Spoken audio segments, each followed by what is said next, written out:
Humans and the Solvent, written by Dark Prince 010. Runt-3 continued to pace in his command warren, preening his fins and pulling off loose scales of excess lithium. The fleet had won a decisive victory, managing to strike and disable many of the human shipyards in a rousing barrage just a week earlier. But even as he saw their munitions slam into the stations, Runt-3 could tell something was wrong. Their weaponry should have far outclassed the human defenses and armor, yet a barrage that should have melted a human platform in a single volley took a dozen before they finally battered into submission. Fortunately, the human weapons were much like those his warrior species had encountered across the rest of this arm of the galaxy. Energy-based lasers, plasmas, some high-density metal mass drivers, and even a surprising but not devastating chemical explosive. His ships had weathered it with little concern, their shielding and armor plating, tombs of the glorious dead forming an impenetrable hide upon their ships, catching whatever their shield failed to repel.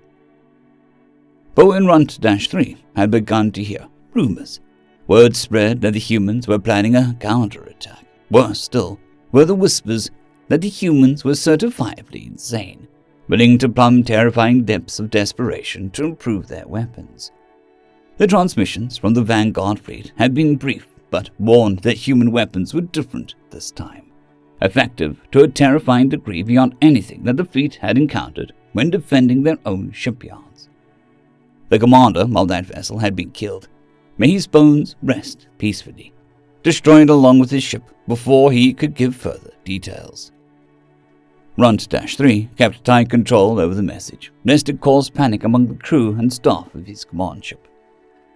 A trill sounded at his door, and he responded for the visitor to enter. It was Prime-4, one of the senior officers and second in command of the vessel behind Runt-3 himself. He felt, not for the first time, a small bit of satisfaction that it was a Runt in charge of the vessel, and a Prime taking orders from one. He could tell it rankled the Prime somewhat, but Runt-3 had proven himself time and again in simulators and actual combat, thanks to the societal shift towards meritocracy in the military over the last generation. The Prime would just have to work all the harder to prove themselves worthy of future command. "Oh, Captain, my Captain," the Prime said, with a hint of stiffness that Runt-3 picked up on. "The sensors from our outward probes have detected hypervelocity bubbles approaching our orbit. The anticipation that the humans would seek to destroy our shipyards in turn appears to be correct." "Or so it would seem," he corrected them. "We do not know for certain that the humans don't have a secondary force in another system, but our attention is occupied here. Be that as it may, though," he continued, "we shall ensure the dullards are sent to meet whatever god they still cling to." The officer snapped a metallic arm in a crisp salute before turning to return to the bridge. Runt-3 continued moving towards the bridge, running a sheath claw along the walls of the vessel. It was one of the best ships they had, bristling with weapons batteries, nestled around a hyper-bubble generator, capable of taking them nearly halfway across the galaxy in a single jump. Armored and built from the finest, purest alloys their kind could produce, the ship was a fortress. The inner bones of the ship were, of course, prefabricated from metal mined from their planet itself, but the exterior of the hull armor, forged from the joining of tens of thousands of graves of warriors past, as was tradition. Their metal coffins, and shining bodies that could turn away and deflect any barrage of lasers, explosions, or rail slugs that any enemy could muster.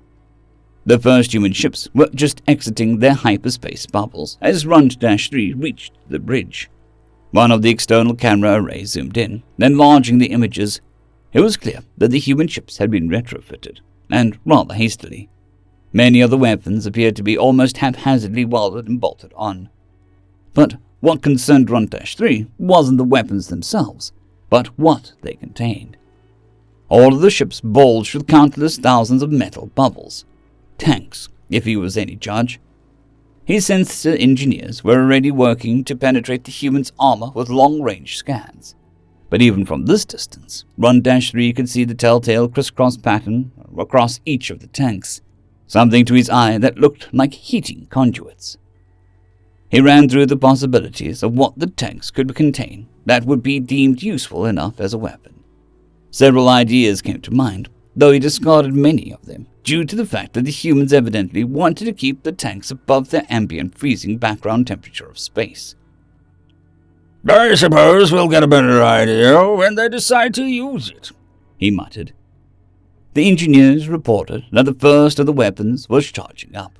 Runt-3 commanded the shields to be energized, based to repel laser weaponry. If he was to hazard a guess, the tanks most likely contained chemicals, perhaps to help suffuse and augment a chemical laser. It was a crude technology, but dangerously effective. If they were to hit an area with minimal shielding for an extended duration, the lasers would lose effectiveness as the fight progressed and debris filled the combat zone. However, the initial barrages could be quite dangerous. With a hum, a faint green barrier appeared, suspended a few hundred meters away from the hull of the ship. The nearest human craft appeared ready to fire, and only a moment later Runt-3 could see flashes of dust or debris coming from the muzzle of the weapon aimed at them. The projectile crossed the distance at a relatively leisurely pace compared to the near-instantaneous barrage he expected from the laser. And he realized it was a form of mass driver round. It was also much slower than he would have normally expected, and he was puzzled. Doing his best to keep concern from his voice, he commanded the crew to remodulate the shielding, this time against mass drivers. The shielding shifted slightly, changing to a green-blue hue, and an almost honeycomb-like pattern appeared on its surface. Runt-3 felt confident that he could handle whatever the humans threw at them, until his heart dropped into his gut as the first set of rounds punched almost entirely through their shielding, splattering and slamming into the hull. He could already hear alarms beginning to wail across the various displays as he shouted, "How in the molten hell did they get through the shields?" "I'm not sure, sir, but I think the projectile is less dense than what the shields are calibrated for," an officer replied. Indeed, that seemed to explain the minimal damage they had sustained, as the armor had been damaged but not breached. "Well, what did they hit us with?" Runt-3 demanded. "Analysis is still processing, sir. Part of our sensor array was damaged in the impact, so it's taking longer than normal." "Well, regardless, they managed to slip through other shielding, recalibrate the shields to reject lower-density projectiles." "Sir, what if this is a bluff and they're going to send a regular rail round at us next?" "We'll have to trust that the armor of our fallen kin will be able to repel it, as it has many times before. In any case, I don't know if I trust these humans. I don't want to risk them hitting us with something even more—" Runt-3's words caught in his secondary jaw as the ship rocked from a series of explosions. The first explosion had been a rumble, but it was almost immediately joined by dozens more, both large and small, nearly throwing Runt-3 to the ground. Declawing his way back up to the side of his command perch, he began shouting orders, trying to inject calm and directness into the chaos engulfing the bridge. "What was that? Did they fire at us again?" "No, sir. It appears they are still recharging their weapon array," a technician replied, though their voice faltered. I don't understand. The crystalline slug they fired at us. It seems that the fragments are causing the explosions. The density was low enough to pass through our shielding, but—" "How would that have the capacity to detonate?" Runt-3 demanded. "No chemicals that low of mass would have been capable of exploding with such—" The words caught in Runt-3's throat as his eyes widened. There had been rumors about the bipedal aliens called humans, stories that they were born of a world of nightmares. He had dismissed it all as bunk, pure nonsense, akin to calling the sun a holy being rather than a ball of burning gas. The stories, he had believed, were just human propaganda, spread to make them seem more intimidating. But as he stumbled over to the scanning console, looking over the shoulder of the technician, dread began to rise from the base of his fiery fins. The analysis crept closer to completion, and all the terrifying rumors he had heard about humanity came rushing back. Rumors that their teeth dripped with venom, that their hands ended in claws and that could gouge metal, that they could consume any other being that walked, crawled, flew, or swam. All of those rumors, the one now materializing in front of him, had been the least likely, the most fantastical and absurd. As the gentle click on the completion registered on the console, Run-3 saw the truth. The humans had fired a bolt of a crystallized bolt of almost pure solvent at them. The few impurities it contained appeared to be metallic, likely providing enough of a purchase for the magnetic acceleration coils to fire the crystal at their hull. But the solvent was the cause of the explosions, consuming the very coffins and embalmed corpses of his fallen kin that formed their armor, using them as fuel for their blasts. The worst of the explosions finally seemed to dissipate, the force of the eruptions flinging most of the solvent back into space. Yet Run-3 still shuddered at how much damage had been inflicted. The rumors had been true. He had thought it was an exaggeration, when some had said that humans used solvent as if it were harmless, while any right-minded creature in the galaxy had a healthy respect for its danger. Still, Run-3 breathed a shallow sigh of relief, urging his curling fins to calm. The shield modulations had been updated to account for the lower density projectiles, and the long-range scanners had managed to capture a better, enhanced image of the human weaponry. Sensor engineers reported that the power spikes they had detected had since dropped. Evidently, the humans had detected that Run-3's ship had modulated its shielding. However, another one of the humans' cobbled-together weapons was arming itself. From what they could sense, it appeared to be forming some sort of aggregate ball, deadly white-blue shards of solvent growing into a mass far too quickly for Run-3's liking, apparently favoring bulk over purified and unified crystal. This weapon was staged on an odd oblong platform, something resembling a gravity rig used to haul heavy cargo. Gravity rigs were far too slow to be effective as a mass driver, but something about it told him that this was an intentional choice on the human's part. One of the navigation crew shouted, "They are accelerating towards us. They'll be close, but they're turning away from direct ramming course." "Keep us at a healthy distance," Run-3 barked in response. "And where the hell are our weapons arrays?" Their ship had been offering only meager response, and unfortunately the human vessel had turned in such a way that much of the return fire was being absorbed by non-critical parts of the hull, which lacked visible weaponry, sensors, or engine components. Suddenly, the human's plot became crystal clear in Run-3's mind. "Helmsman, pull us about! Full burn! Get us as far away from the humans as possible!" he ordered. The helmsman complied, but the ship was sluggish, too slow. This burn should have been initiated seconds ago if they were to pull away to a safe distance. Run-3 could see the looks of confusion from the other officers on the bridge. Prime-4 voiced a question aloud. "Oh, Captain, my Captain, why are we fleeing? We've already modulated the shielding against Solvent. Another hypervelocity strike will shatter upon it." "They're firing it at us at high velocity," Run-3 snapped back, foregoing any attempt to modulate concern in his tone or offer any placating gestures for his sudden retort.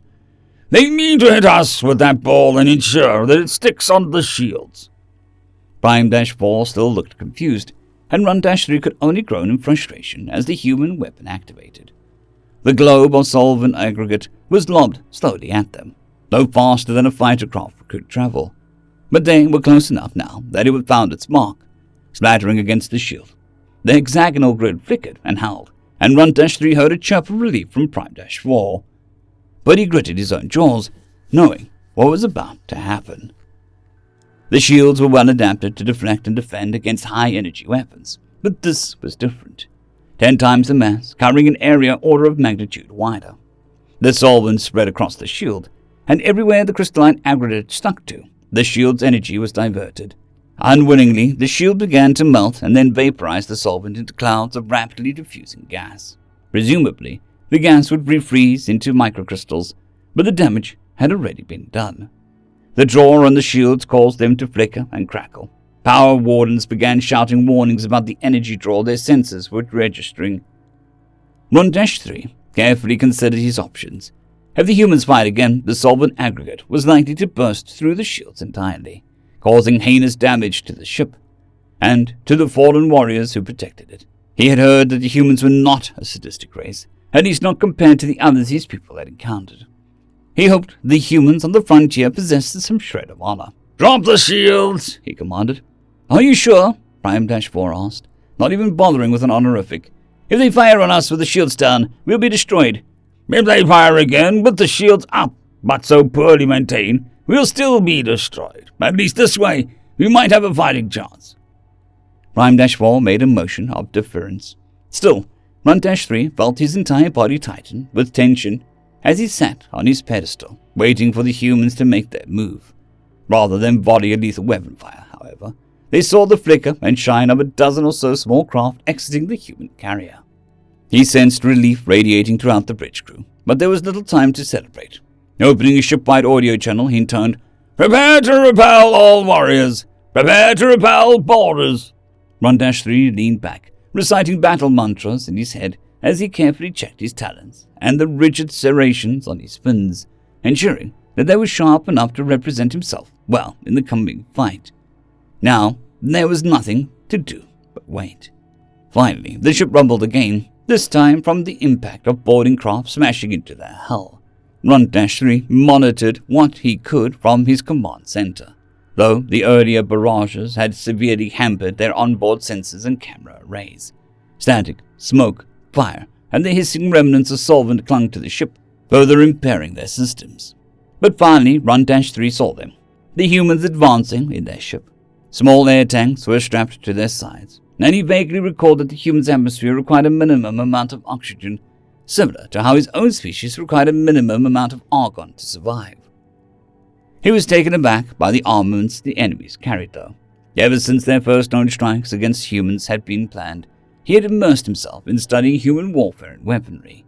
Human weapons were typically chemical slug throwers called firearms. Primitive, and while capable of inflicting some degree of damage, they were a weapon his species was well adapted to withstand. Their metal bodies and skin could absorb and dissipate such shots with ease. Humans had not widely adopted laser or railgun technology in hand-to-hand combat either, and those they had were not expected to be particularly effective against his kind. But what these humans were carrying was bizarrely different. There were a few smaller sidearms, but instead of the usual cool colors of black and silver metal, these were bright and garishly neon colors. The humans carried them with far too much ease for them to be made of anything other than lightweight polycarbonates. Their primary weapons were even more outlandish, large and bulky with bulging tanks. As Run-3 watched, he saw the humans at the front motioning their arm back and forth, apparently priming some sort of pressure system. He was at a loss what the weapon could be until he saw one of the humans discharge it. A stream of liquid fired across the room towards one of his warriors 15 meters away. The warrior had been about to raise their energy rifle, but as the liquid splattered against them, they screamed and convulsed. A cloud of smoke, sparks, and fire engulfed him. Run-3 could feel the stunned silence of the crew behind him and could see on the screen, as they did, the horrifying realization that the humans had brought weapons filled with solvent aboard the ship itself. As the human boarding party crossed into another hallway, this one with the camera functioning at near perfect efficiency, Run-3 could see the humans' weapons were leaking, dripping solvent here and there, leaving sparks and smoke behind them as they walked. Using solvent not just as ship-based weaponry, but in handheld combat was recklessly suicidal. Yet the humans seemed cavalier about it, marching down the corridor with little care. Watching carefully, Run-3 even noticed some of the solvent splashing onto the humans themselves, but they appeared unconcerned and unaffected by it. "Captain, that hallway leads to the bridge," warned one of the technicians. "They're almost upon us." There was a rumbling, then a muffled blast as the door shook.